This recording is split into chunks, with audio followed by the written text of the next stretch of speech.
네, 안녕하세요. 행복한 가정학과 이경 원장입니다. 코로나 바이러스에 대해서 조금 더 얘기를 좀 할 게 있어서 그래서 이렇게 하게 됐고요. 이 바이러스는 예전에 10년 전에 아마 사스라고 들어보신 적이 있을 텐데 그게 너무 오래돼서 기억이 안 나시면 메르스라고 중동 바이러스라는 게 있었어요. 몇 년 전에. 아마 이런 분 다 기억하실 거예요.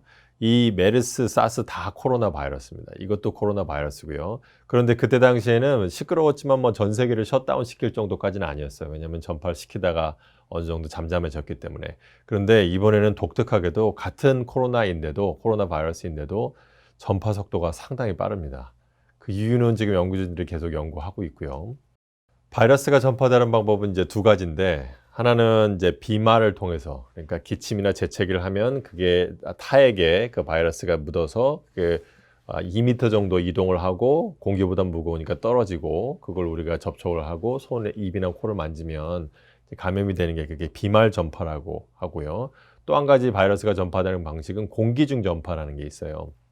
그 말은 바이러스를 어떤 사람이 재채기나 기침을 하고 그 바이러스가 공중에 상당 기간 동안 머물러 있고 그리고 그게 가벼워서 가라앉지 않고 공기의 흐름을 따라서 이동을 하는 거예요. 그래서 뭐 이 밀폐된 공간에 있을 때 그 공기가 그 바이러스가 떠 있어서 돌아다니면서 이제 감염을 시킨다는 건데, 이런 대표적인 병들이 결핵, 그다음에 우리 수두, 홍역, 이게 대표적인 공기 중에 전염되는 질환입니다. 그래서 공기 중으로 전염되다 보니까 굉장히 전파 속도가 빠르겠죠.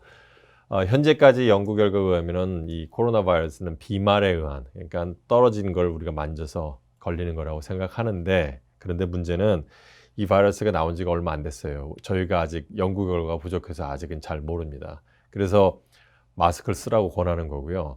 아직 연구 결과가 안 나왔기 때문에 공기 중 전파 같진 않지만 그래도 우리 시청자분들께서는 최대한 조심하셔야 될 것 같아요. 그래서 마스크는 공공장소 가실 때는 마스크를 꼭 끼시기 바랍니다. 네, 사실이에요. 아이들은 연구 결과에 하면 아이들은 걸려도 증상이 아주 경미하게 넘어간다고 하네요. 네, 다행이죠. 예, 하지만 거기서 또 문제가 있어요. 아이들이 증상이 없다 보니까 아이들이 걸린지 모르고 있다가 거기서 또 감염을 일으키는 거예요. 다른 사람한테 전파한다는 얘기죠. 그래서 학교를 휴교하는 게 맞는 결정이고요. 그다음에 또 어떤 분들이 질문할 때 뭐 인종별로 어떤 차이가 있느냐. 근데 독특하게도 현재까지 연구 결과에 의하면 흑인이 조금 더 사망률이 높아요. 이유는 알 수 없습니다. 하지만 아마 현재까지에 의하면 이 흑인들이 좀 더 기저질환이 많기 때문에 사망률도 높다 이렇게 보고가 되고 있지만, 이거는 연구가 더 진행돼 봐야 알고요. 현재로서는 흑인이 좀 더 사망률이 높습니다. 그다음에 또 어떤 분이 질문하시기에 우리가 흔히 먹는 혈압약 중에 그 어떤 혈압약이 있는데 그거 먹으면 더 위험률이 높아진다, 이런 소문이 있다는데 사실이냐 이렇게 질문하시는데, 소문이 있는 건 맞는데 현재까지 연구 결과에 의하면 사실이 아닌 걸로 밝혀졌고요. 그 이유는 왜 그런 소문이 나타났냐면, 이 바이러스가 우리 몸속에 침투했을 때 우리 몸속에 들어오려면 우리 세포에 어떤 특별한 문이 있거든요. 그 문을 통해서 들어와요. 그런데 그 문에 작용하는 혈압약이 하나 있는데 그걸 먹으면 더 악화되는 거 아니냐. 그런데 이름만 비슷할 뿐이지 현재까지 밝혀진 건 없습니다. 그래서 혈압약 드시는 분들은 겁먹지 마시고 다 드셔도 돼요. 그다음에 진통제 중에 아이부프로fen, 모트린, 애드빌 같은 걸 먹으면 더 악화된다, 이런 소문이 있었는데 사실이냐 그러시는데 사실이 아니고요. 현재까지 결과에 의하면 사실이 아닌 걸로 판명이 났고, 흥미롭게도 상당수 많은 분들이 이걸 아시더라고요. 그래서 저한테 물어보시는데 사실은 아닙니다. 네, 요즘 응급실 분위기도 심상치 않아요, 요즘에.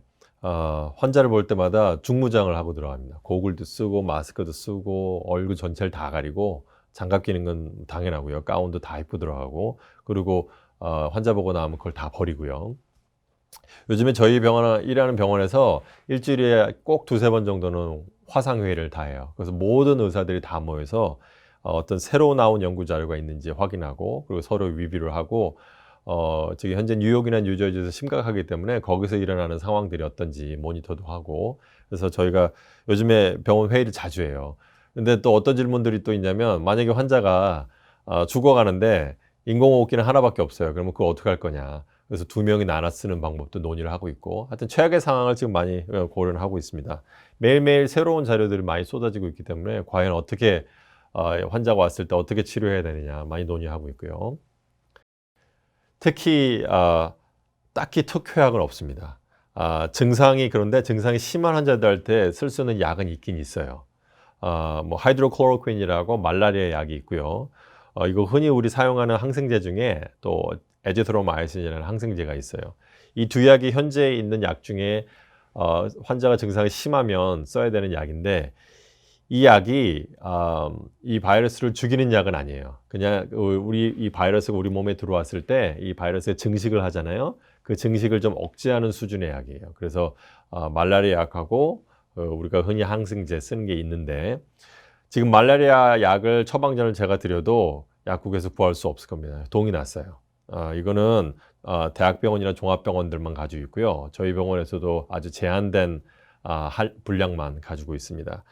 그래서 무분별하게 써서도 안 되고요. 그리고 이 말라리아 약은 심장 질환에 대한 부작용이 있기 때문에 반드시 의사하고 상담해 보시고 약을 쓰셔야 될 것 같아요.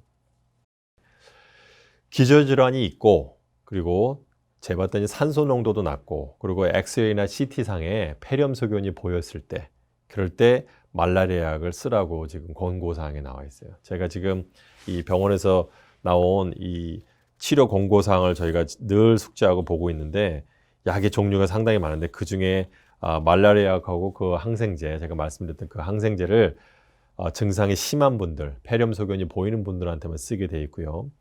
그런데 기저질환이 있더라도 증상이 경미한 분들은 여전히 말라리아 약은 권하지 않고 있습니다. 그리고 예방적으로 먹는 것도 안 되고요. 아마 한두 달 후면 잠잠해질 것 같아요. 그런데 예전으로 완전하게 돌아가기는 어려울 겁니다. 아마 시간이 더 오래 걸릴 것 같고요. 아마 백신이 개발되기 전까지는 예전으로 정상으로 돌아가기는 어려울 것 같습니다. 백신은 아마 빠르면 올 연말 혹은 늦으면 내년 봄에는 나오지 않을까 싶습니다.